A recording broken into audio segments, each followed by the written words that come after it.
Is video editing and color grading on your smartphone useful or useless?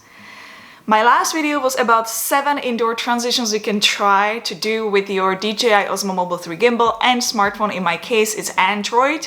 And since many of you asked me if I can show how to edit video on a smartphone and color grade, I decided to give it a try. Normally I would edit it in Adobe Premiere Pro, but I grabbed my smartphone, which is Samsung Galaxy S10 Plus, and I went ahead.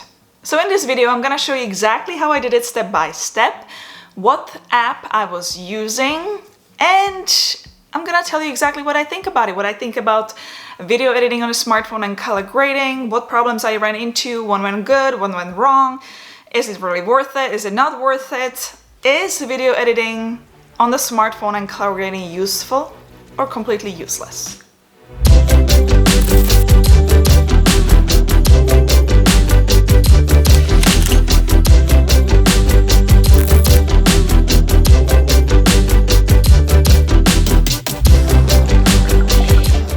For the new faces, my name is Zdenka Darula. If you want to learn how to take better photos and videos with the latest gear and possibly participate in creative camera challenges, consider subscribing. Let's just play the video sequence with those 7 indoor transitions.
Now, I would like to return to one transition which did not work out for me the way I really wanted, and it's this one, frame match. When I was filming this, I told myself that everything has to be filmed with this gimbal, with DJI Osmo Mobile 3. The reason I was doing it, not because I wanted to show off my filming skills, but because I wanted to test what truly is possible to do and what's not. I wanted you to see all the positives and also all the negatives in case you're in a market for either shopping for your next gimbal, or if you are still deciding if you want to do smartphone filmmaking or if you want to film with something like Canon M50 mirrorless camera. I simply want you to see the real deal. And there are limitations. Here is one, for example. My gimbal drifts. That means that if I leave it sitting on a table, it will eventually move on its own. It will tiny bit change the frame. And I wanted to see how much it will move. And it moved quite a bit. After filming the first clip, I went to change very fast. I ran back, filmed the second clip.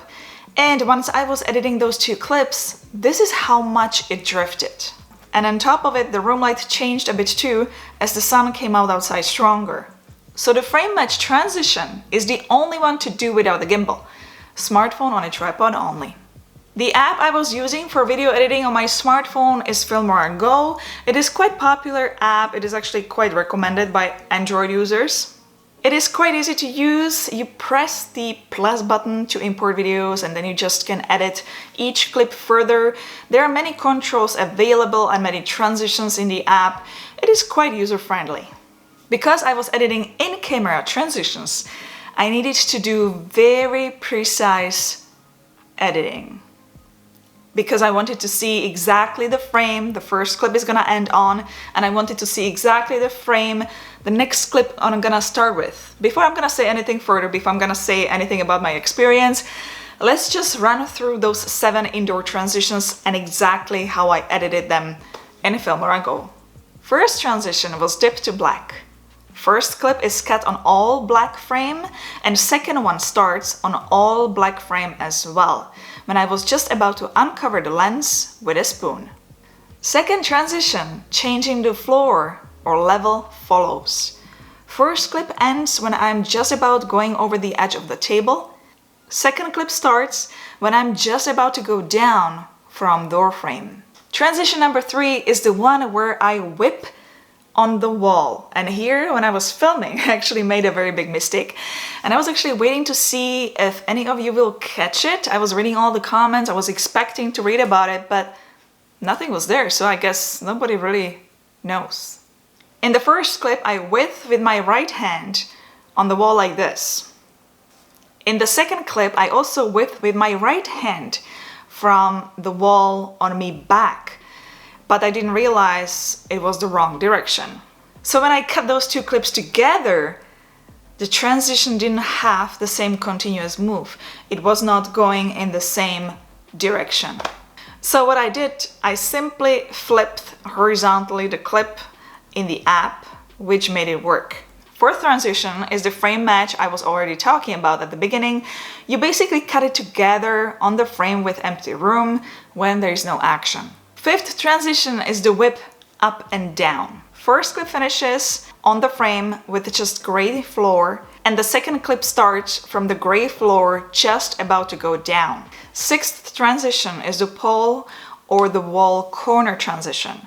I cut the first clip when most of the pole covered the frame.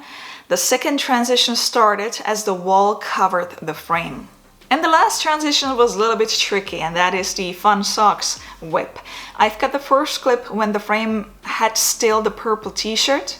The next clip I started still at purple t-shirt, just about to get on legs. What was my experience editing in this app on my smartphone? I actually edited a few different videos in different apps before. So every time, I'm finding that every time you're editing in these apps, the experience is pretty much always the same. When you are editing just basic stuff, just adding clips together, you don't need to be super precise, and you're just using built-in transitions and effects, it's actually pretty good. It's very easy to do. It works great, no doubt. But when you need to do very precise editing, like editing to the beats of the music, or in-camera transitions, and you need to be super precise, it is actually very difficult to do. It was almost nearly impossible for me to get the results I really wanted. For example, when I was cutting the clip, I could sort of see where I cut it, and then I returned to preview screen, but it showed a little different result. It was also a little bit stuttering. It was like a jumpy. So I wasn't sure how it will come out once I save the final video. Once I saved the final video, I noticed that the app added this black frame to my transitions, to some of them. I also couldn't fix the frame match transition, as I couldn't zoom in precisely and move the frame around to match it. So I got to about 80% of being finished. I'm going to show you the end result of video editing on my smartphone very shortly, but first I'm gonna show you exactly where I color graded the final video sequence. The app which I got is VSCO. You can import your videos there, do color adjustments on your own, or select one of the huge amount of presets they offer. You can even save your favorite presets, and I love this app. I linked it in the video description below, so you can actually check it out on your own. So now let me play the video sequence, purely edited and color graded on my smartphone.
And now let me play that video sequence again. Once I literally fixed it in Adobe Premiere Pro, I got rid of some of the black frames, I got rid of some of the transition problems, I made them just better, and I also fixed the frame match.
And I gotta say, I don't have an iPhone, I have Android, this is Samsung Galaxy S10 Plus, but I'm actually planning on getting iPhone just because I want to do many videos where I'm gonna be comparing those two platforms.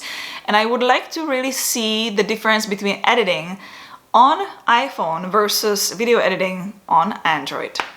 All I can say right now, there's certainly big difference between video editing on smartphone and video editing on your desktop or laptop in full programs such as Adobe Premiere Pro.